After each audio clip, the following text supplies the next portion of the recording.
In 1962, Mali became the first country in Francophone Africa to ditch the CFA franc and create its own currency, the Malian franc. Unfortunately, due to internal divisions and France's fierce determination not to allow any of its former colonies to have complete independence, the Malian franc was abandoned, and Mali integrated into the CFA zone in 1984. Since then, no Francophone country has toyed with the idea of ditching the CFA franc and creating its own currency until now. After announcing their withdrawal from the ECOWAS bloc, the military juntas of Niger and Burkina Faso have revealed that the next thing on their agenda is to create a single regional currency. According to President Traore, it's not just the currency. Anything that maintains us in slavery will break those bonds.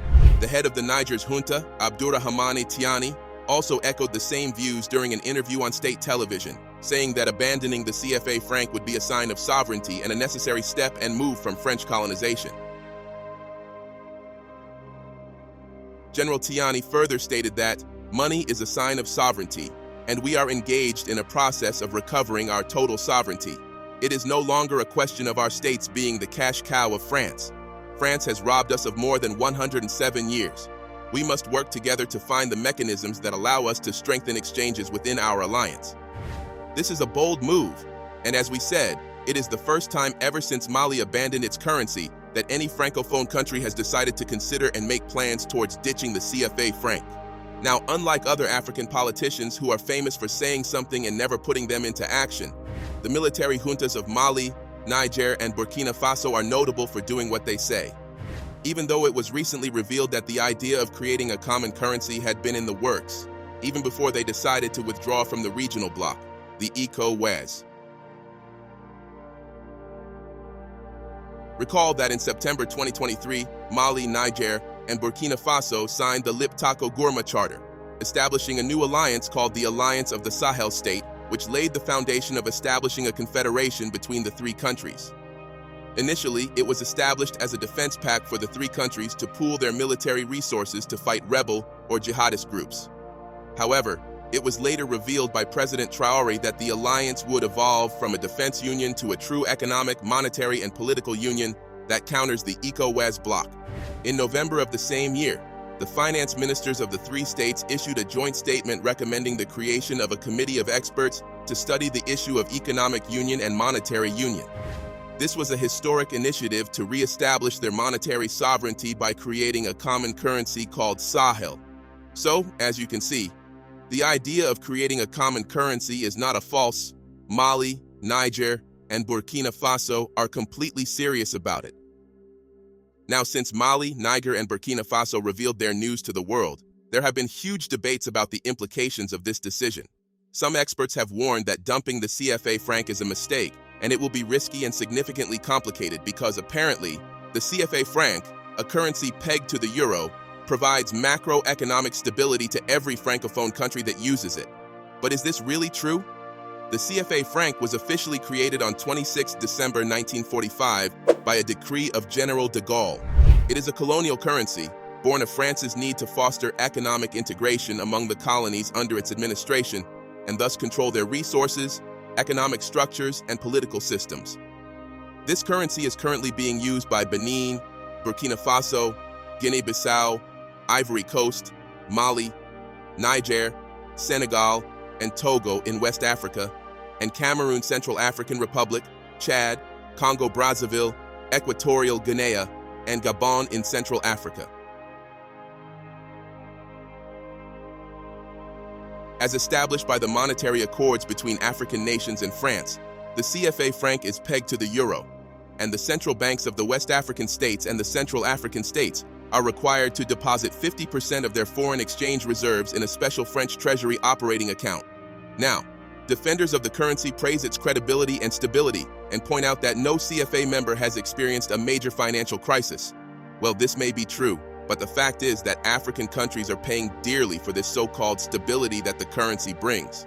First, think about the fact that every CFA member country is required to deposit at least 50% of its foreign exchange reserves, which is currently about 10 billion euros, into a special account in the French treasury. And in return, France guarantees the unlimited convertibility of CFA francs into euros. But does this make any sense? Why would an independent country have to deposit half of its foreign reserve in the bank of another country? As Malian economist Cheikhna Bounadjim Tsisi says, it makes no economic sense. And in our opinion, it's just a way for France to exercise control over its former colonies. Another effect of using the CFA franc is that it artificially raises the price of African goods. Unlike other African countries that can use their currency rates to influence their economy, CFA countries cannot independently do that. They do not have control over their currency, meaning that if they wish to devalue their currency to increase exports, they would have to wait for France to do so, and since the CFA franc is tied to the strong euro, their prices are automatically higher. This not only reduces the competitiveness of their economies, it also favors imports from countries with weak currencies, like China. The import of finished products in turn limits the industrialization of CFA zone members and makes them more dependent than they already are on exporting raw commodities. So, who really benefits from the CFA franc? Defenders of the CFA franc claim that the use of the currency in Francophone Africa has made the inflation rate in this region to be low compared to other places in Africa. This may be true, but the result of this so-called low inflation is a weak economy and the creation of fewer jobs. The reason for this is that the stability of the currency attracts foreign investors but stifles local production.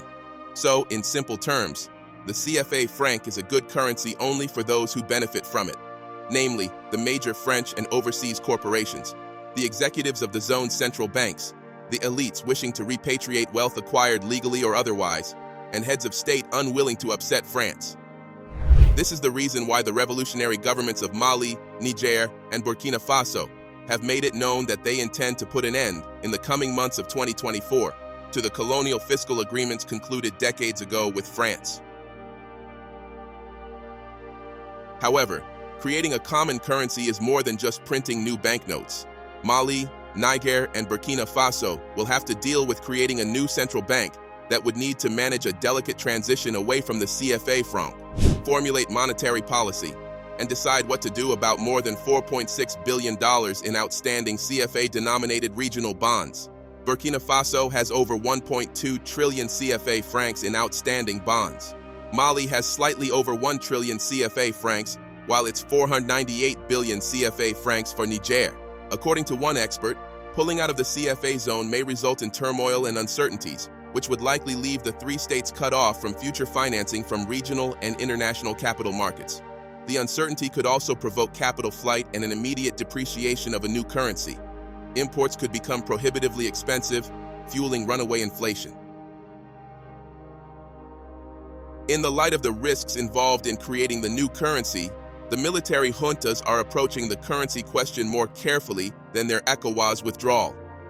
Definitely, a lot of things will have to be put in place before the currency can be realized. However, the fact that this issue is on the table and part of the agenda is mind-blowing. Since the military juntas of Mali, Burkina Faso, and Niger came into power, they have completely changed from kicking France out of their countries, denouncing Western pressures, to withdrawing from the ECOWAS bloc. These countries have consistently shown that they value their sovereignty above all else. And now that they are making plans to create a common currency, if they are successful, these guys will go down in history as African leaders who defied Western pressure to give monetary freedom to their countries. What are your thoughts? Let us know in the comments section below. Don't forget to like, subscribe, and share this video.